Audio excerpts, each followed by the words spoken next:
Good morning or good afternoon, my fellow students, my fellow classmates, and to our instructor, Ma'am Maya Topenya.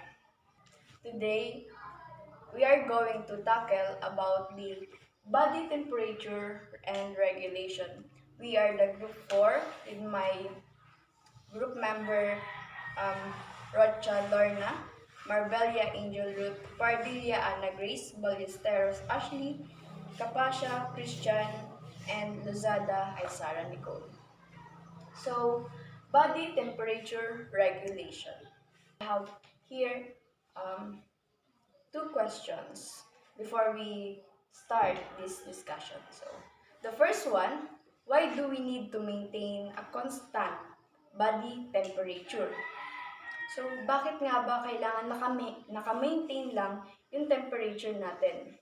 So, human enzymes usually work best at the optimum temperature of 36 to 37 degrees Celsius.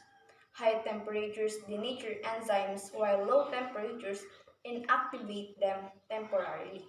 Ibig sabihin, meron tayong level na dapat yun yung temperature ng katawan natin na normal. So, which is 36 to 37 degrees Celsius. So, sometimes, kapag nagkakameron tayo ng lagnat, so, ang nangyayari is more than that temperature, di ba? 38 to up. And kapag naman masyado tayo nilalamig is pababa na yung temperature niya. So, yung high temperature daw is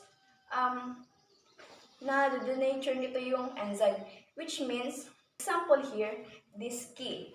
So, halimbawa, yung temperature is masyadong mataas. For example, meron akong blowtorch, then tinutukod ko yung blowtorch. Di ba, ang blowtorch naman ay mainit, so may fire siya. So, ano mangyayari dito sa key? So, yung key is magme-melt. So, ibig sabihin, kung ito yung enzymes, ibig sabihin, dahil sa sobrang high temperature ng katawan natin, pwedeng yung enzymes is what do you call this, mag-iba siya ng shape. So, di ba, meron tayong iba't ibang uri ng enzymes and may iba't ibang purpose din yun, di ba? So, kapag nagtuhay yung temperature natin, pwedeng maiba yung shape ng enzyme. So, kung naiba na yun, kung naiba na yung shape nito, di ba, nag-melt na siya, kung ilalagay natin or bubuksan natin yung pinakang lock nito, mag-o-open pa ba siya? Di ba, hindi na. So, yun yung para mas madali maintindihan dun sa high temperature. While low temperature naman is inactivate them temporarily. Example dito is yung egg, then nilagay natin sa refrigerator. So, kapag nakalagay siya sa ref, naka-inactivate lang siya. Ibig sabihin, kung sa high temperature, di ba high temperature, yung egg, kapag nilagay natin sa may pinakuluan tubig, sa boiled water, so di ba may iba na rin yung texture niya kapag binasag natin is buo na siya. So, kapag nasa low temperature lang siya, inactivate lang siya. Another question, which part of the brain controls body temperature? The answer is hypothalamus. It also controls yung pag nagutom tayo, thirst, our appetite, sleeping, ano pa ba? Also the emotions. So, yun yung mga nako-control ng hypothalamus. So, ano nga ba yung focus nito is the vasoconstriction and vasodilation. So, ano nga ba yung vasoconstriction and vasodilation? So, dito muna tayo sa vasodilation. Vasodilation occurs blood vessels leading to the skin capillaries becoming wider or dilate, allowing more blood to flow through the skin and more heat to be lost. So, ibig sabihin ng vasodilation, kung ito yung skin capillaries natin, nagwo-wider yung paglabas ng heat. So, vasodilation, ibig sabihin is wider. Wider. So, paano yung process nito? So, vasodilation, so nasabi ko kanina, hypothalamus yung nagko-control ng body temperature natin. So, meron tayong heat receptors. So, when the heat receptors send the message to hypothalamus, nasasend siya by neurons. And from hypothalamus send to blood vessels. So, yung blood vessels, maglilid siya sa skin capillaries. So, when the skin capillaries becoming wider, nag-aalaw siya ng more blood na mag-flow. So, ibig sabihin, the more na yung blood is marami yung flow niya, so, the more the heat na lalabas din. Sweat glands in the skin release more sweat, which evaporates, removing heat from the skin. So, kapag tayo ay naiinitan at lumalabas yung pawis natin, there's a cooling effect in our body. First is conduction, second is convection, radiation, and evaporation. When we say conduction, it is transferring of heat from solid to solid. Dito naman sa convection is through gas, transferring of heat through gas. Ibig sabihin, example is, in this room, na halimbawa sobrang lamig, dahil sobrang lamig, kailangan natin ng heater. So, convection is through gas siya na nagta-transfer. So, third one is radiation. So, when we say radiation, it's from the space. So, kapag lumabas ako ng room na to, and there's a sunlight, so nagta-transfer yung heat from the space, from the sun to our body. So, yun yung radiation. And the last one is evaporation. So, evaporation, familiar na tayo dito. So, evaporation, transfer siya through from liquid to gas. So, itong vasodilation, mararanasan natin to when it's too hot. Kung nag-exercise din tayo, so, kapag too much na yung pag-exercise natin, is nangyayari din yung vasodilation. Vasoconstriction. Kung dito is too hot, dito naman is cold. So, kung ito is, it becomes wider, so vasodilation, dito naman is, it becomes narrower. From the word constrict. Vasoconstriction occurs, blood vessels leading to the capillaries become narrower, constrict, letting less blood flow to the skin and conserving heat in the body. So, kung dito nga, sabi ko, is nag-white siya dahil sa sobrang high temperature is lumalabas yung heat. Dito naman is, narrow lang siya kasi, halimbawa, hindi man sobrang lamig. So, malamig yung panahon. Di ba kapag umaga, malamig yung panahon. So, kailangan naman natin ng heat sa katawan. So, yung skin capillaries lang natin is narrow lang siya kasi hindi siya naglalabas ng too much or ng more heat para ma-maintain yung heat temperature ng katawan natin. Hindi tayo masyadong lamigin. Sa vasoconstriction, nag-i-increase yung metabolic rate natin. Dito naman tayo sa hyperthermia. So, when we say hyperthermia, increase of core body temperature above the normal range of 36 degrees Celsius to 37.5 degrees Celsius due to failure of thermoregulation. So, hyperthermia, from the root word hyper, So, di ba kapag hyper, ibig sabihin, masyadong energetic, ganyan, mataas. So, hyperthermia. So, yung hyperthermia is kapag if our body temperature is above the normal range. And sabi ko nga is 36 to 37 degrees Celsius. So, kapag nag-high na siya, hyperthermia is dun pumapasok yun. Ano yung mga causes ng hyperthermia? Extremely high temperature which cause an increase in sweating. This can lead to dehydration, which reduce sweating, which then allows the core body temperature to rise. Tandaan natin na kapag we don't drink or we don't have water in our body, we can produce ng sweat or ng pawis. Nagiging mainit yung pakiramdam natin. Diba kapag mainit, uminom tayo para males. Another cause ng hyperthermia is prolonged exercise. What can go wrong sa hyperthermia? So, pwede siyang heat stroke. So, ang heat stroke, temperature niya is 41.1 degrees Celsius. Coma, seizure, confusion, or no sweating. Dahil nga hindi tayo uminom ng tubig, kaya mas lalong umiinit yung pakiramdam natin, is hindi tayo naglalabas ng sweat or ng pawis.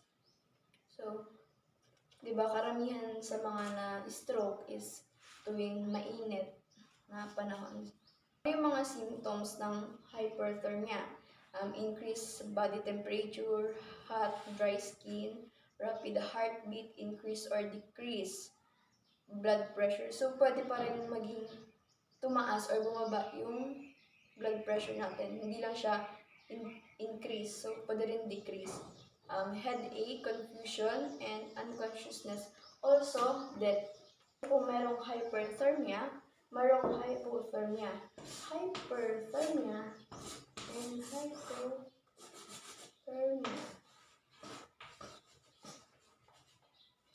Sabi ko nga kanina, yung hyper is pagtaas. So, ito namang hypo is pagbaba. Hypothermia occurs when the core body temperature falls below 35 degrees Celsius. It happens when the body is losing heat faster than it can make it. So, may tatlo, mild, moderate, and severe. So, sa mild is 32.2 to 35 degrees Celsius.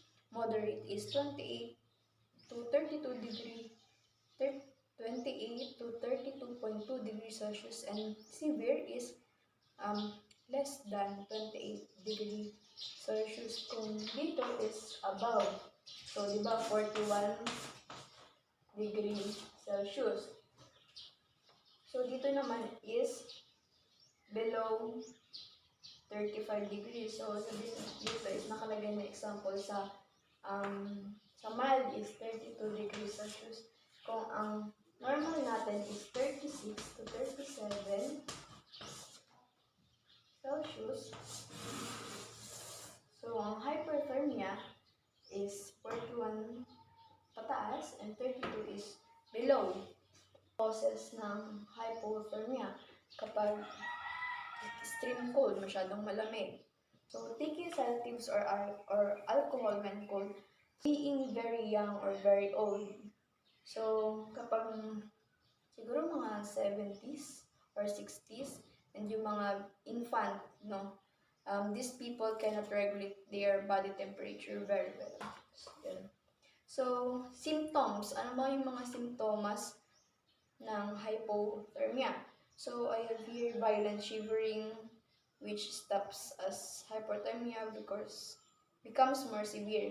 So, confusion, katulad ng hyperthermia.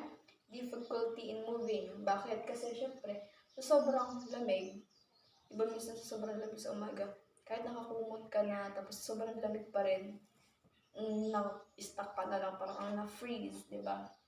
So, memory loss. So, tiredness, slurred speech, di ba?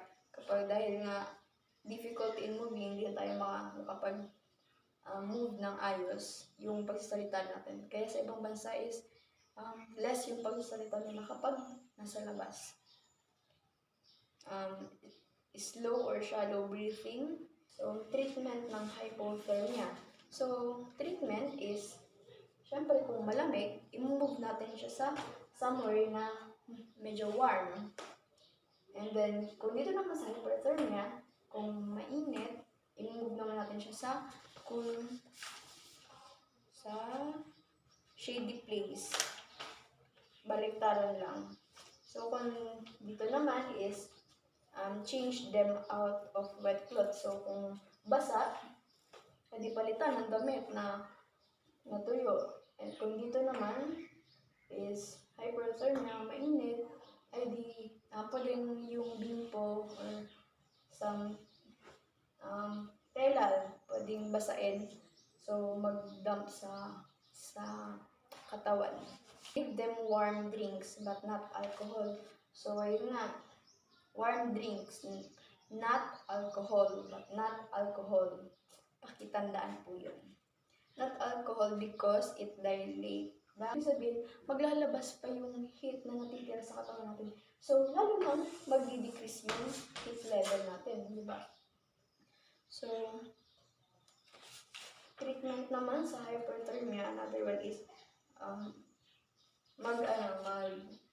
pwede, electric fan or fan, pwede rin dito, aircon, condition, and then, dito is, pwede rin, give them food that is rich in carbohydrates sa hypothermia.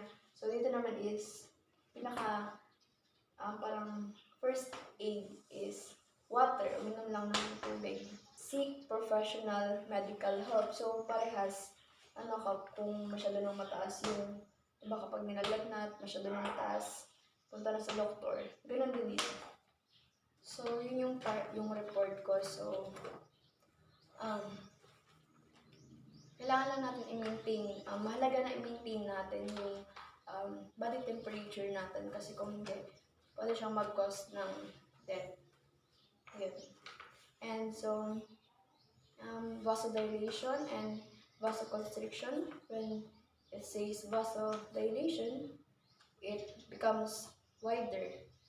The capillaries or dilate. So, when vasoconstriction, it means constrict or it becomes narrower. And then hyperthermia and hypothermia. Hyperthermia, pagtaas, and hypothermia is pagbaba. That's all. Thank you. Good day, ma'am. My name is Jan Christian Capascia. My topic in our report is body temperature regulation. Body temperature. The animal body temperature quickly reaches 41 degree to 43 degree Celsius. Animal appear anxious, restless, pant, continuously piss, have a tense abdomen, and have bright red mucous membrane. Ayon sa aking nabasa, ang temperatura ng katawan ng hayop ay mabilis na maabot sa 41 degrees Celsius hanggang 43 degrees Celsius. Ang ibig sabihin nito, ang hayop natin ay may nararamdaman. Maaari nating makita ang hayop natin ay balisa, hindi nito mapakali, at parang hingal na hingal ang ating hayop. Mabilis ang takbo at baka parang may tensyon ang kanyang tiyan. At makikita din natin ang pulang mucous membrane ng ating hayop. Body regulation. The endocrine system controls body process through the production, secretion, and regulation of hormones.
Good morning, everyone. We are the Group 4 and our topic is body temperature and body regulations. And ang topic po na i-discuss ko is Ruppini endings and Pacinian corpuscles. Ruppini endings is a slowly adapting mechanoreceptors that detect skin stretch, joint activity, and warmth. So, yung Ruppini endings po is located siya sa skin natin na kung saan present siya sa hairy skin and glabrous skin. So, alam naman po natin na ang hairy skin is ito yung part ng skin natin na mabalahibo. And yung glabrous skin naman po is ito yung non-hairy skin natin, which are the palms, fingers, feet, and also the lips. And yung Ruppini endings po is also known as bulbous corpuscles. Pacinian corpuscles. Pacinian corpuscles are located deep in the dermis of glabrous and hairy skin. They are rapidly adapting mechanoreceptors that sense pressure and vibration. Pacinian act as transducer by converting mechanical energy into impulses which are sent to the brain. Para mas mabilis nyo pong matandaan, kapag sinabing Ruppini senses, it is slowly adapting senses, while yung Pacinian naman po is rapidly adapting senses. Kapag sa Ruppini naman po, ang na-adapt niya or yung nadedetect niya is yung skin stretch and joint activity and also the warmth. And kapag naman po sa Pacinian, ang nadedetect niya is yung pressure and vibrations.